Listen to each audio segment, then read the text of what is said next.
Hello and welcome to the Amy And Kyle. Adventures Podcast, also known as the AKA Podcast. Now, if you're listening on Spotify, you won't be able to see us, but you might be watching on YouTube, and it's our first ever video in the new podcast setup. So, yeah, basically we've got a little room in the house that got a little sofa in, a little fake tree, so I can't kill it. And we've basically dedicated it for you. Yeah. No, well, not really. Well, for us. But You dedicated it for us. For the area. Yeah, it's nice to sit in here. Chester's here too. Just butting in here 1 second, it's Amy. We did think we were recording a video for this podcast, but unfortunately it didn't record, so that just sums me and Kyle up, basically. So it is not a video, it's just a sound recording, and we'll sort it out for next time. But, you know, you can just imagine us sat in the room. Back to the podcast. But yeah, basically we've not done a podcast in absolutely ages. We decided to have a bit of a break from it when I did Tour de France, and then the plan was to come back in August, and we blinked and now it's October. So sorry about that. Don't know where the time's gone. No, but we're going to hopefully now do a weekly podcast all the way up until when we go around the world. We might have a break for Christmas because everyone needs a break at Christmas. But yeah, this is the podcast where we talk about all things marriage, mental health and cycling, because we are a married couple who like to cycle and we've got issues basically. So, But as you can see, like everyone. If you're not watching on the camera, Kyle has currently got his leg strapped up. We'll talk about that in a minute. And Chester's just coming to give me a cuddle. So in today's episode, we thought we'd talk about a recent trip of what we've been doing. So literally yesterday, we got home from Prague. We did. And we bike packed there from here in Derby. So we did 837 miles in 6 days. 6 days, yeah. And we spent 58 hours with our bums in the saddle. And we started in Derby. We rode up to Hull. We got the ferry overnight from there. We landed, or what would you say when a ferry? Docked. I always like to say embarked, but that's when you get on, isn't it? Embarking's getting off, isn't it? Embark. I don't know. I thought when you embark. Oh, I don't know. I'm not a seafarer. Anyway, we docked in Rotterdam. We cycled from Rotterdam north, crossed over into Germany, then cycled south. It was sort of like north. Yeah. Easty sort of, yeah. Kind of went northeast and then south through Germany, into Czech and to Prague. But I will say it didn't all go to plan, and it's definitely taught us some lessons for when we cycle around the world next year. If you don't know, next year we're going to try and break the world record for cycling around the world, aren't we? Yeah. And we basically, our route to Prague was practicing the route that we're going to do when we start that. There was one day that definitely needed editing. Oh God, it's the worst day I think I've ever had on the bike. Kyle, would you agree? Yeah. I mean, every other day was pretty good, to be fair.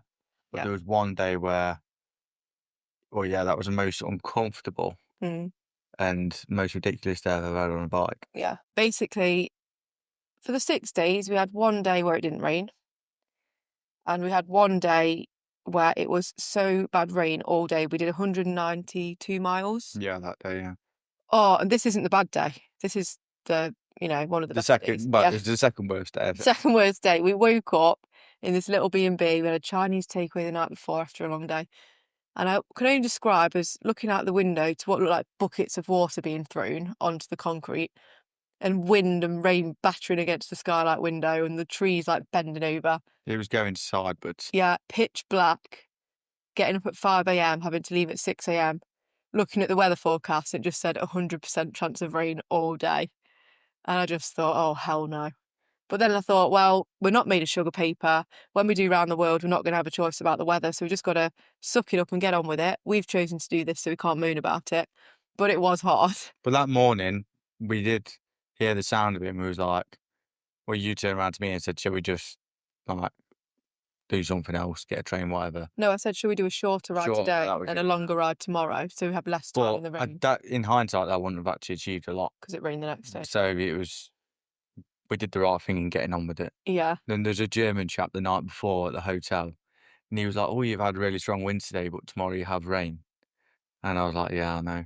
Tomorrow we have rain and 40-mile-an-hour winds, actually, mate. Yeah, and we didn't expect how bad it was going to be. No, it was really bad. But the worst day of the trip was day number 5, so the day before the last day. We planned day number 6 to ride into Prague to only have 60 miles to ride because we thought when we get there we can have the whole afternoon to enjoy Prague because we're going to fly home the next day. And we knew that the day we were flying home we wouldn't have any time because we were with Ruby, who are a brand that are sponsoring our Around the World trip, and we're going to have to do a photo shoot with them. So we thought we want to actually have at least some time in Prague. So that was the plan. Yeah. But then, day number 5, all hell broke loose. So, first of all, wind and rain, so much gravel. Every road we turned down was gravel for some reason. So that was just really slowing us down. Obviously, you have bike bags on. Then, get to a little river.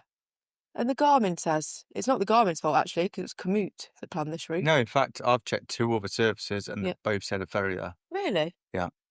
That is technically a ferry. Right. Well, across the river. A ferry across the river. Let me just picture this for you. Turn up on a gravel track through a woods, get to a river. The gravel track goes straight on and there's a little right turn to the river. Left turn. Left turn, sorry, to the river, yeah. A little bell by the river that some kids were playing with. On the other side of the river, there was a house that I can only describe as a little wooden... Canoe. Blue boat. Yeah, it's like a wooden blue boat, like the one off, what's that really famous film, the romantic one? With a Notebook. Notebook. It's like that little boat. A rowing. Little rowing boat. On the other side of the river. No soul to be seen. So whoever you're ringing the bell for, I don't have a clue. I mean, it was raining at this point as well. Yeah, raining. And there's no way our bikes in the bike bags are fitting on that without it sinking. Yeah, it would sink. So we thought, great, we've got to cross this river. We found a way around over a bridge. Carried on cycling down this gravel path. Bearing in mind we're both a little bit cold, a bit tired. Then, puncture. So then we're like, great. The back wheel, obviously, because it always plumbing is, that's the worst one to get it on. But because we got so cold on the 2 days before, your hands weren't working, were they? No, that was, I'll get too cold a couple of days prior and I'd sort of lost all sort of strength in my thumb. So it was very hard to get like the tyre off. Yeah, it took a lot of... So that was frustrating. And what did you do? I didn't chuck my rim on the floor. You did? No, I sort of just went like that. You were trying to do your tyre. I didn't throw it. You did throw it, and I was very angry about it. He was doing his tyre, and he got all angry because he couldn't do it because he was getting cold. And then he just threw his wheel on the floor. In frustration to not having any strength. I said, Kyle, don't throw your wheel on the floor. Imagine if you did that and you broke your wheel or something, bent the disc brake. And you did bend the disc brake a bit, didn't you? Managed to pull it back with my hand. Yeah, and that was very silly. Luckily. And I said, if you do that and the disc brake did bend and you couldn't get it back in, then we'd be absolutely frig. It was just one of those things where you said you might bend the disc brake and then the disc rotor. Yeah. And I went, no, don't be so silly. It'd take a lot more than that. Because I didn't throw it down hard. When she says, no, I didn't. It's just because I threw it flat down. I didn't. Yeah. I sort of put it to the floor flat down. Didn't throw it. Yeah. And lo and behold, I did bend it very slightly. Yeah, but it was enough to put the wheel back in. It was scraping, but you managed to fix it. So then we're like, right, carry on. I said, Carl, don't throw any more wheels, otherwise I'll be throwing you in that river. Carried on. Then it just got more and more gravel. The weather just started getting more and more horrid, like really strong wind. We had 145 miles to do that day in total. And it was getting darker and darker. And we knew that the end of the route we were meant to be passing into Czech Republic was the hilliest bit. And we're heading towards a place called Freiburg. We're both freezing and we thought, right, what's the sensible thing to do? Because we don't want to be going up into those hills in the dark, in the cold. We already know Kyle's hands aren't functioning properly. So if we get a puncture up there and we can't fix it or something happens... and the rain just got heavier and heavier. We were absolutely drenched to the bone. I had my Gore-Tex jacket on, which was really good, and it did keep me dry. Actually, my bottom half was cold. Hair was soaked. It was just cold. So we got to Freiburg and we thought, right, okay, let's get a train to where we're staying tonight because we've already booked our accommodation. We've already paid for it. So we got to the train station. Obviously, it's all in German. We've got no clue what we're doing. Find the German ticket. Bearing in mind, we'd already done 2 massive hard days, a couple of days prior. We'd done 182 miles a day before and 191 miles a day. So we thought, sod it, it's not hurting anything. Yeah, we thought on round the world, obviously we can't do this. We just stop and stay here. We can't get a train. But we really wanted to enjoy more of Prague. So we were like, right, we'll get a train so we can still do a short ride tomorrow and enjoy Prague. Anyway, book the train ticket. Right, yeah, we can do this. Then it's one of those train stations where there are like 6 different platforms all underneath. You have to go underneath the railway, like through underneath the tunnel. Way of getting to platforms. No clue what platform we're meant to be on. Can't understand anything. Got these massive bike bags on, trying to lug bikes everywhere. So I just ran up and down each staircase to try and find the platform. Found it. Lugged all the bikes up there. Then there was like a note underneath the electric board, and I was like, what does that mean? Because it doesn't look very good to me. There's a cross next to it. Yeah, the cross next to it, yeah. So like ChatGTP took a photo of it and translated it. It said all trains delayed due to the weather. No, all trains cancelled due to the weather. So we were like, right, at this point I was trying to, hold back the tears. And we carried on. We were like, right, come on, what can we do now? So we're like, right, let's just stay here tonight. we have to face the facts that either we get a train tomorrow or we have to just ride further tomorrow and just not have less time in Prague. We didn't know there was 2 Freiburgs in Germany. So we both, in our tiredness, looked at Google Maps on booking.com, booked a hotel, didn't we? Both of us were like, yep, that's right. Then we put directions in once we paid and booked for it. 9 hours away. We weren't to know. And it should have picked up your location, really. Yeah. So it was a little bit. I didn't have my location services on. She never does. Yeah, because I'm worried that it's going to run my battery down on my phone. Anyway, so we were like, right, okay, book another hotel, spend some more money. So then we managed to eventually book a hotel and we got there. But I'm not joking you, that cycle from the station to the hotel with Google Maps speaking to me out of my back pocket of my phone, underneath my jacket, having to stop every 5 minutes to check where we were going, over cobbles in the rain. So cold. I've never been so cold in my life. But we got there in the end. And then we were like, should we get a train tomorrow? And then the choice was taken away because there weren't any trains. So we just cycled 125 miles into Prague and literally we got there at 5, had a shower. We did all right, to be fair, on the next day. But then we just only had 2 hours looking around Prague in the dark. So. Yeah, whereas you've got to take the positives from it. Yeah. It was really nice to see the castle and stuff at night and looking over the city. It's such a beautiful city. If you've not been, I'd 100% recommend it. And we said we definitely want to just fly there and have a weekend there at some point if we can, because it's so nice. Yeah. One of the nicest cities I've ever been to. Yeah, it's just incredible. It's so much stuff to see. Yeah. I was actually really sad. I was like, I wish we'd booked a flight another day later so we could have had a day. But, we weren't to know. We weren't to know. So we've definitely learnt some lessons from around the world. One being waterproof trousers, or slacks, as I like to call them. We did sort of know about that anyway, but we didn't think this trip would be as bad as what it was, weather-wise. Storm Amy came with a vengeance. It was showing hit and miss, and it hit. It hit, and it didn't miss. Yeah. I also think I want to get a little waterproof hat to go under my helmet. I've actually got one. Because I don't care what I look like on Round the World. Do you remember that Christmas ride we did last year? Yeah. And we did that raffle and we won prizes. Oh, you won one? I won one, an Endura one. Where is it? It's bright orange. It's in the garage, I think. Oh, we should have taken that. The high vis one. Oh, no. Goes over your helmet. Yeah, and we've also learned to be sensible. It's definitely the best option to stop there, because the next morning we did get a puncture in those hills. So we did, yeah, literally. Crossed over into Czech, and it wasn't. It didn't. My tire. Oh no, it did pick something up, didn't it? Yeah, it was a bit of rock. Because the road was it was tarmac road, but it had bumpy rocks. Yeah, it was big bits of aggregate that was sticking out of the tarmac, so it was really sharp. And I think what happened is it just a little bit had flaked off a bit of rock and gone into my tire. Yeah. And it was minuscule, wasn't it? It wasn't just unlucky, but. And then the pump broke. Yeah, and then trying to pump it up, but it was going fine. Got the tyre off quite quickly that time. Yeah. And then the spring in the pump broke and kept letting the air out my tyre. But I managed to fix it. I managed to fix the pump and we got going again. And that brings us nicely onto the tiff of the week. So every week on the podcast, we like to share our marital tiff of the week, because as a married couple, it's normal to argue. So, and we're not, especially in high pressure situations. We're not shy to admit that we do have arguments quite a lot, but we love each other anyway. We always make up. We laugh about it after. No, you're always going to argue stuff, aren't you? But our tiff of the week this week is when we were fixing, I was like, because I can fix a puncture absolutely fine. I know how to fix a puncture, but with certain tyres, I'm just not strong enough to get the tyre off the rim without a lot of force, and it takes me much longer than you, doesn't it? Yeah. And it was cold. So Kyle was obviously trying to fix the puncture on top of this hill, and the pump breaks. So we had to I had to hold the pump onto the valve, didn't I? Yeah. And you had to pump it. But my fingers were really cold, and I was holding the pump on the valve, and Kyle was pumping it. But as the tyre got more pressure in it, it was harder and harder to hold the thing off the valve. Yeah. So it was I was trying to hold it, and Kyle was like, Amy, hold it properly. I was like, because I could just hear more and more air coming. Yeah, and I was like, Kyle, my finger was about snapping off because my finger was in the wrong position, but I was too scared to tell you because I was like, I just got to hold it in. And then he literally got so angry at me, you actually swore at me, but we don't swear on the podcast in case children are listening. And he said, you're too weak, you need to get stronger, let me do it. And got me out of the way. And you just kind of do it. And I was like, right. When you say got you out of the way, I just told you to come out of the way. You're like, get out of the way. You're too weak.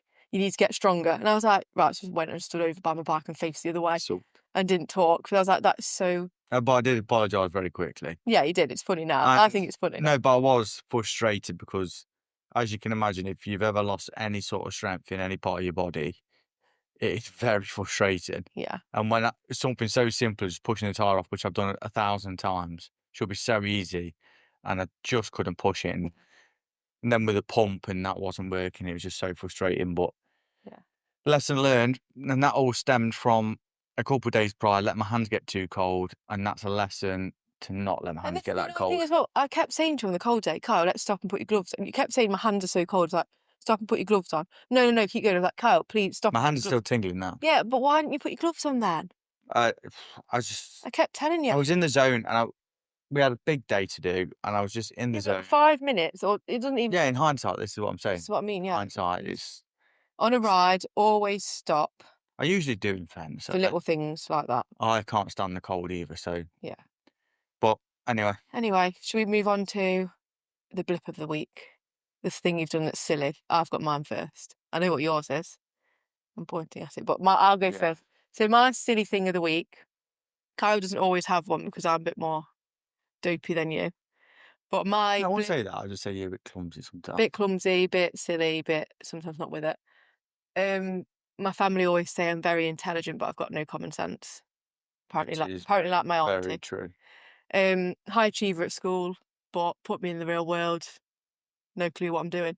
Right, anyway, example from this week. I took to go off the camera to get it. So I thought, right, hang on, I'm just going to put it down here a minute. Right, I thought to myself, you know what, would be nice to have some new pillowcases. And I love a bit of Zara, and Zara had a sale on. And they had some nice matching pillowcases for my duvet that I've already got. So I thought, and they were in the sale, like £12 each. You asked me, didn't you? 12, what do you think? £12 for 2 pillowcases. I thought, that's a bit of me because they're 100% organic cotton. Lovely. So I ordered the pillowcases and they came and I thought, in the packaging, I thought, they look a bit big. So this is the pillowcase they ordered for a normal sized pillow. As you can see, not a normal sized pillow. And if you can't see and you're just listening. If you can't see, the pillow is the size of my head to my waist. I'd say it's. I mean, I'm a builder. I'm going to say that's at least 600 millimeters by 600 millimeters. It's over half a meter. Yeah, I don't. By half a meter, it's big. It's big, as you can see. Only my head's out. If I'm sat down holding it, only my head's out. It's almost like a duvet. So then we had to then spend more money to buy some big pillows. Yeah, well, I said to you, I said the point is wasting the pillowcases. You might as well get the cushions to put in. So we've now got these nice big pillows at Chesterlight style. But one thing we did learn in Europe, that's normal. And I'm going to start using them in my bed because the pillows in Europe, big like that, and they're so nice because they kind of like go under your shoulders. Put them on the bed tonight. Oh yeah, let's do that. Really comfortable. What's your blip of your week? I think, well, you know what my blip of the week is. I've caused myself a little bit of a mischief and hurt my knee. Yeah. But it was from a silly error. Well, it wasn't a silly. Yeah, it wasn't really silly. It wasn't. It was just a slight case of panic. And we had 1 mile not even a mile to get back to our. We literally had like 200 meters to go. And it was the second 300k that we'd done. So it had been a long day. We got our takeaway. We were all excited to get back to the accommodation, feeling good. It was a Greek takeaway. Everything was okay. We'd done. And we were going back to accommodation. And it was one of those places. It was called Howl, the place. And they had tram lines going through the road, as they do in a lot of cities. And I thought, well, it's all good. Just as long as you don't go straight parallel with the tram line, you're okay because it won't get wedged. And anyway, I was riding along. I heard this car coming behind me quite quickly. And I just panicked. And I tried to, so between the tram line and the curb, there's not a lot of distance. But I thought if I can just get over this tram line and go between that and the curb, then I can get out of the way of the car. Just not thinking because I was tired. Went to go get over. I just went straight in the tram line. I came off. It all felt very slow motion, and I just the bike carried on going with the tram line, and I went to the right. You basically look like you did like a cartoon thing. You went splat straight across. Yeah, my arms were, but my legs were still on my bum. Yeah, you were like half on the road, half on the pavement. The takeaway went everywhere, and it hurt. And now I have a nice bruise on my hip. Yeah, I had 3 layers on, and still managed to cut my elbow. And I think that was the source of a lot of pain in my knee that I'm currently. Now we're struggling to walk. Now, to even lift, you can't really see it, but yeah, it really hurts. It's very to walk, and I'm just limping about everywhere. So basically, Kyle's off the bike until that gets better. Hopefully, a couple of days. I think you're being a bit optimistic there, but I like to be an optimist. It's good to be an optimist, but I don't want you to stop. It feels better than it did yesterday. Yesterday I probably did a little too much walking, which the thing is, you don't know how long it's going to take, but you've got to wait till it's fully better. Exactly. Because if you go on your bike too soon, you'll just aggravate it and make it worse. But it didn't help yesterday because we flew back, didn't we? And we had a lot of walking to do yesterday. Even if it's 2 weeks, so that's fine. I've got a bit of a flared up Achilles at the minute as well, from I think getting really, really cold and maybe my cleat position's not being slightly right. So basically, we're both out of action at the minute, and we're both just, that was caused struggling. by something quite unfortunate, really. Yeah. And I do know if something like that was to happen around the world, that we can build a buffer and we can take it in stride and strap it up and get over it. But yeah, if it happened around the world and you got a bad injury, we'd have to just have a few days off, wouldn't we? But or try and persevere, and you'll get over it. But I don't think you could have persevered with that because you were literally nearly crying on the last day. On the way into Prague. I've never seen you. I was okay until like the last 15 miles, and then I was just insane. Almost, I was just like grimacing all the way there, and I even had tears in my eyes at one point. It was hurting that much. Yeah. Well, this is a great advert for getting into bikepacking. Anyone that's listening, thinking, I want to get into bikepacking, listening to us too, I'm sure you're raring to go. But I've never had that before. No. So it was just an unfortunate incident. And hopefully it'll never happen again. Yeah, exactly. Anyway, so other than the bikepacking trip, since we've last been on the pod, obviously I've done Tour de France and things, and we've been really busy planning around the world. Lots of people have emailed us about our around the world route. Yes, we are changing it. We're not going to go down to LA and across those really hot parts of America anymore. We're just currently planning to... It's difficult with the mileage, so we're going to stay in Canada for longer and then come down into America more to the northeast, come down and then drop into Boston. Probably drop down a bit further than Boston and then back up to Boston. Yeah. But we are going to need help with airports, getting boxes to airports. The one I'm probably most worried about is Georgia. If anyone lives in Georgia, Tbilisi Airport, we're going to need someone to bring us bike boxes there. And then we're also going to have 4 flights. 4 flights. So we're going to need, an Australia, New Zealand, one in we won't need a bike box in Anchorage for landing there, but we'll need one bringing to Boston as well. But I've had quite a few people in Boston email me. I've not got back to anyone yet because I've not had time, but we will do. So we really appreciate any help we can get. But massively. Yes, and I know some people have said you're not really going around the world. We are doing the record. We're sticking with the Guinness World Record rules. And we're following a very similar path to Lyle Wilcox. Yeah. But slightly different for Europe. Yeah, but the point I'm making is you've got to be safe. Yeah. Like, it's no good as going to try and do this round the world record and going through places that genuinely are dangerous or going to put our health at risk. Yeah. We know people that have been through parts of Asia and stuff like that we're going to obviously miss out. And they've told us themselves that it's not recommended, don't do it. Yeah, so they said they wouldn't do it again. Not that Asia's not no, but cycle, but they said like for speed and things, it's not very fast. Yeah. So we want to be as fast as we can, and also to get to like India, we'd have to go through Iraq. If you look at the map, Iran, sorry, I don't really feel safe. Well, it's guidelines saying don't go. We looked on the Department of whatever travel and government guidelines. It says recommend against all travel. So we're like, right, okay.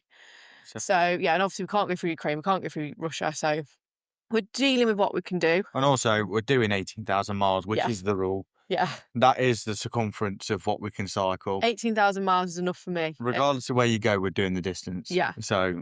But this bikepacking trip has definitely made me realise it's going to be hard, really hard. But we're doing it for... Show confidence, though. Yeah, I'm excited. It's made me more excited, but it is going to be hard. But we're doing it for charity, so hopefully we'll raise at least £100,000 for the mental health charity. But close to the time, we'll do more about that. But anyway, other than that, we've just been really busy with the house. The garden's still half dug up, the extension's still being built. Everything's a mess, but we're battling on with life. Shout out to Josh though, because he's going to be coming in and helping me with the garden. Josh, Kyle's labourer, is helping with the garden. He's a good lad. Yeah, I'm feeding him with cycling snacks. Actually, he's quite a fan of the oat bars. So hopefully this weekend we can be mud free. Yeah, which will be nice. Oh, because honestly, when Chester goes in the garden, it's just full of mud, and then you have to wipe his paws. You don't get all the mud off. There's mud all over. I'm just fed up of mud. And that brings us on to the moan minute. So you can go first. So every week we always do the moan minute, which is where we can moan for a minute about whatever we want to, because it always helps, I think, to get a bit of a moan off your chest. We love having a moan in Britain, so yeah, just moan about whatever. Just trying to think what I'd moan about. I'm going to do a timer for you for a minute, Kyle. Are you ready? I'm trying to think what I would moan about. If you've not got anything to moan about, you don't have to. It's not mandatory, but I thought you'd always have something. You're always moaning at me. It can be about me if you want. I've got nothing to. The I rules are usually tell you when I'm moaning. You can't be offended by the moan. That's the rules. No, but I don't. I've told you when I moan, I just I'll tell go you. first then. You Yeah. have to think of yours while I'm doing mine. Right. Okay. Yeah, I've got one. Right. Go on then. My moan minute is germs because I was recently ill and I hate being ill and I hate being in a confined space with germ-ridden people that have no thought for other people in their vicinity. Exhibit A on the plane, people coughing without the hand over the mouth. No, please do not do it, especially in my direction. People sneezing without putting the hand over the nose or a tissue. No, not acceptable. People just barging into you when you've stood on the bus, like you've got no personal space. You know, I'm not a blooming statue. I'm a living human being, so stay away from me. We went to a cafe and there was a cafe sign that said, filter coffee, not people. Well, actually, yeah, I would like to filter people away from me, if possible. Anyone with germs, stay away. If you've got an illness, unless you really have to go outside, please just stay away, okay? Because I don't want to get ill. I hate being ill. My moan is ill. I wish germs didn't exist. They probably have to do some sort of environmental thing. We'd probably be dead without them. But, you know, that's it really. Just germs in my moan.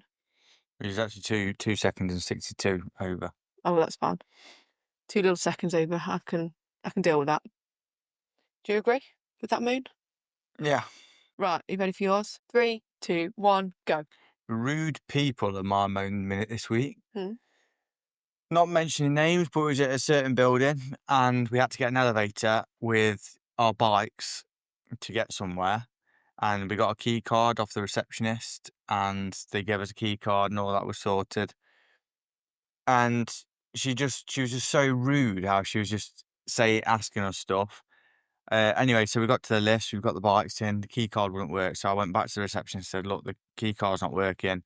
And she looked at me and went, tutted, and then went, go to 2 and then to 3. And then I was just like, there's no need. I'm not being rude to you. I'm being more than polite. What is the need? I don't care how tired you are. Even when I'm grumpy in the morning, I would not speak to someone like that. Unless it's Amy. But yeah, so that's my moment. You don't need to be rude. Yeah, I agree with that. And you have 3 seconds to spare. She was also rude to me because there was that little barriers, wasn't there, in the reception? Went through the barriers, but the barrier closed. I had to put my bike through first, then me, and the barrier closed on my bike, on the bike bags, luckily. So yeah, well, it didn't. I don't think you realised, but they did just push open. I know, but I didn't realise that. So I was just stuck, and then she was like, go back, go back. I was like, I can't because my bike's half through. So I was trying to like, then she was like, like this, and like came over and pressed the button for me, and I was like, oh, sorry, I didn't mean to. She's really, really rude. Yeah, so, not helpful. As a receptionist, I think you should have, you know, at least some personal skills where you can smile once in a while. It's free to smile. Yeah, just try and be helpful as much as I possibly can in life in general. I try to be as helpful as I can. If I see someone struggling or I feel like someone could do a bit of help, that's because you're a true hero. No, but I don't think it's a nice way to be. And I did notice in Holland, in particular, they were very, very friendly. Everywhere we went, people were really friendly. No, but I'm just saying, in particular, I was going to say, like, in particular, Holland, you could just tell they were just so chilled out. I know same in Germany as well, but in Holland, like, they love cyclists. And they were just so, like, happy, chilled out, and, like, pleasant, just really friendly. Really nice. Like, in Germany, they were really friendly, but they were, like, extra friendly in Holland. In Holland, yeah, because they love cyclists. Yeah, and it was just really refreshing. Yeah, it was really nice. And you don't really get, I think we're a bit grumpy as a nation. Yeah, we are quite grumpy in the UK. If anyone, blooming heck, if you so much speak to someone as you walk past and say good morning, everyone's looking down. I think we should all pick each other up and like encourage. What, you're going to go and start walking down the street and picking people up, are you? You know what I mean? Everyone should encourage each other and be happy for everyone and try and pick each other up.